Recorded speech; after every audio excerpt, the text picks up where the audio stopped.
Hey guys, this is day 6 of ratios. I wasn't going to post a video for today because it's very similar to what we've been doing for the last 2 days, but I kind of changed my mind. We have a couple problems on today's lesson that I think are a little bit confusing, and so I wanted to go through those with you. Alright, so here's problem number 1 that's a little bit confusing. So we have the number of Micah's beads is 2.5 times that of Cameron's. Find the ratio of Micah's beads to Cameron's beads. So there are a couple different ways to go through this. I'm going to show you the conceptual way first, and then I'm going to show you kind of a different way to think about how to do this. We did this kind of problem, but the other way around, where we had a ratio and then we changed that into a fraction. Then we asked ourselves how many times, more of something else was. And so now we're just starting from that point, and we're working backwards. Okay, so Micah has 2.5 times the amount of beads as Cameron. So let's draw some bar models, and we're just going to draw two bar models where one bar model has 2.5 times as many units. So there's Cameron. So Cameron has 2 units, and Micah has 5. Now the reason I gave Cameron 2 units is because, well, we know Cameron has less, right? Because Micah has 2.5 times.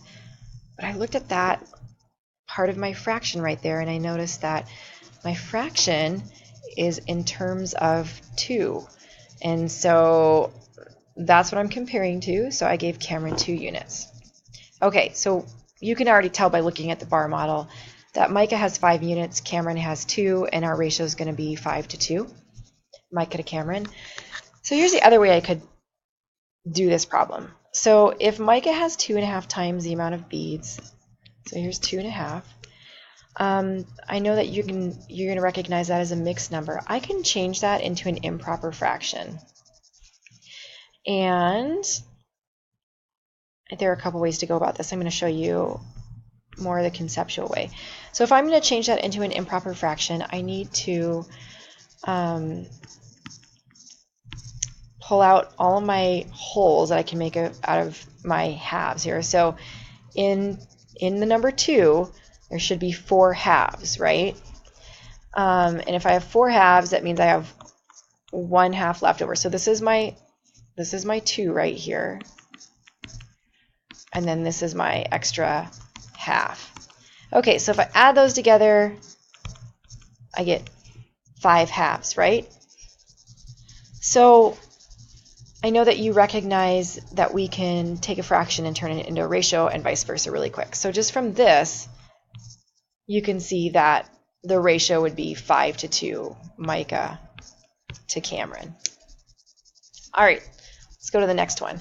There are 4 times as many cats as dogs at the shelter. What is the ratio of cats to the total number of animals?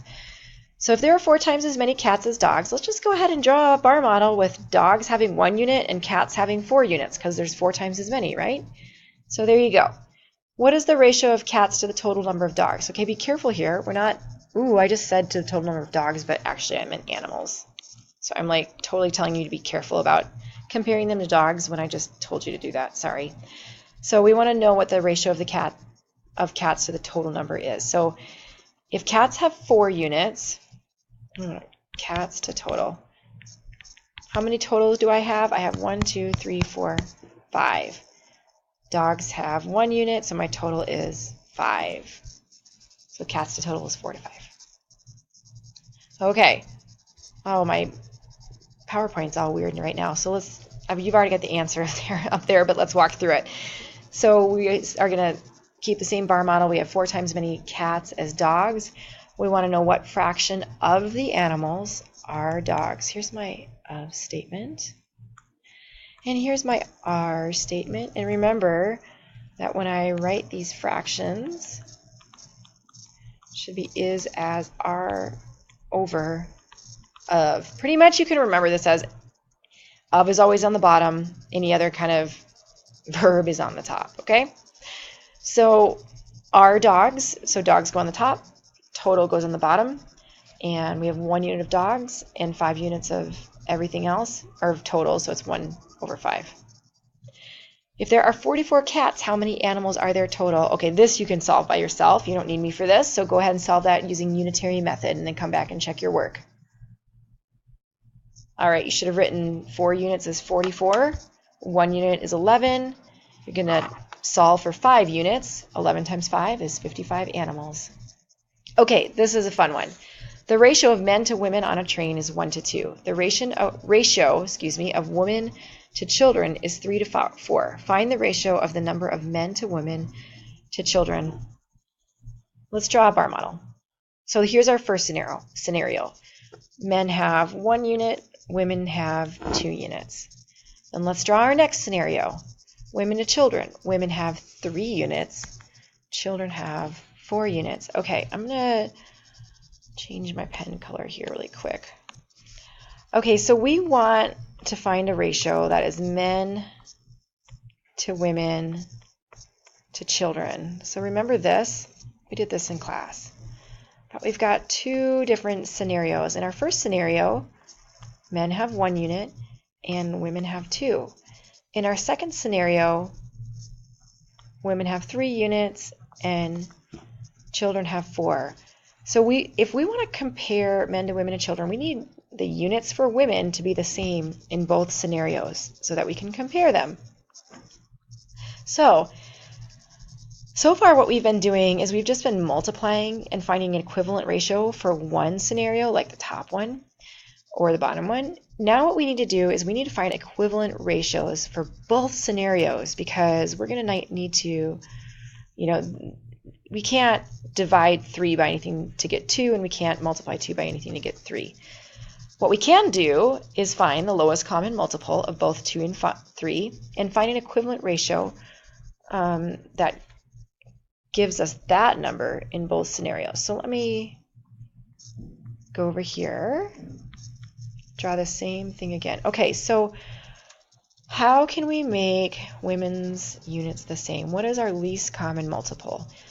Well, I think it's going to be 6. I'm thinking that you can probably look at that and see that it's going to be 6. So if I want women to be 6 units in both scenarios, what would I have to multiply the first scenario by to get that? And that's going to be 3.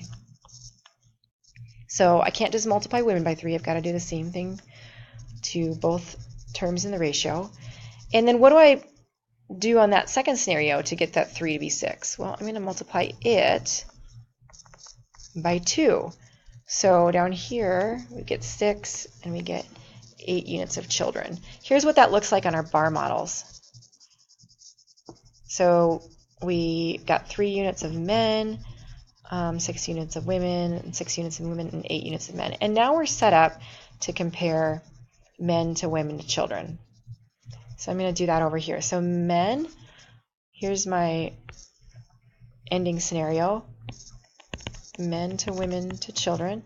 Men have 3 units, women have 6 units, and children have 8 units. And that's my answer for that one. Okay, now that I have my final ratio, 3 to 6 to 8, I can figure out this next part. If there are 9 men, how many people are there altogether? So we can see that men have 3 units, so we're going to assign those 3 units to 9. And then we just solve it with unitary method. So 3 units is 9, 1 unit equals 3. We want to solve for 17 units. So we're going to multiply 17 times 3, and that's going to give us 61. All right, let's go on to the next one. Julia, Haley, and Josiah share a sum of money in the ratio of 4 to 5 to 6. If Josiah receives $60 more than Julia, find the sum of money shared by the 3 students. I bet you can solve this one on your own. So go ahead and pause the video and do that right now. Okay, hopefully you drew a bar model that looked like that.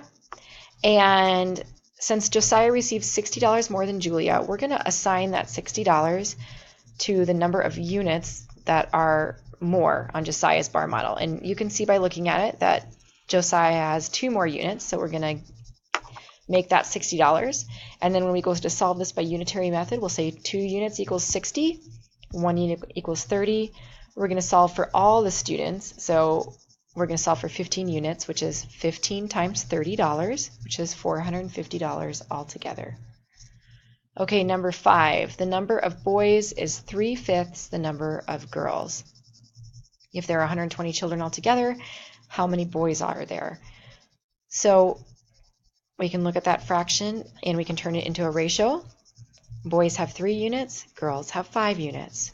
If you kind of are having a hard time figuring out which part of the fraction goes with, with boys or girls in a problem like this, just think through that logically. If the number of boys is 3/5 the number of girls, obviously boys have to be less, right? So let's give boys 3 units, girls 5 units. We're good to go. All right, we have 120 children altogether. You can solve this the rest of the way. Go. All right, you should have come up with 45 boys. Okay, so the next problem is a perimeter problem. The ratio of the length of a rectangular piece of paper to its breadth is 4:5. Find the perimeter of a piece of paper if the breadth of one side is 10 centimeters. Okay, so when I have a perimeter problem, I'm always going to draw a model, okay, because this can be confusing. So if we have a ratio of length of the length to the breadth, I'm going to label 2 sides. I probably should have done that the other way because the breadth has more units. So we're going to label that breadth and we're going to label that length. Check it out though. We've got 4 sides, so we need 2 of those. So breadth has 5 units, length has 4 units. Okay, so we have to account for all the sides. And we want to find the perimeter of the piece if the breadth of one side is 10 centimeters. So we're going to solve with unitary method. So 5 units is 10 centimeters. So 1 unit is 2 centimeters. Okay, but how many units am I solving for here? I'm not going to just solve, this is messy, I don't like it. I'm not going to just solve for this many units, right? I have to solve for that many units times 2 because I have 2 breadth sides and 2 length sides. So actually, I need to solve for, let's see here, we've got 5 plus 5 is 10, plus 4 is 14, plus another 4 is 8. So we need to solve for 18 units, which is going to be 2 times 18, which will be 36 centimeters. Okay, and that's it. So your homework is textbook practice 3A on page 29 of your textbook, and you're going to do this on a lined sheet of paper, and you are going to make sure that you draw models for numbers 4 through 8 and that you solve with unitary method and show all of your work. All right, that's that.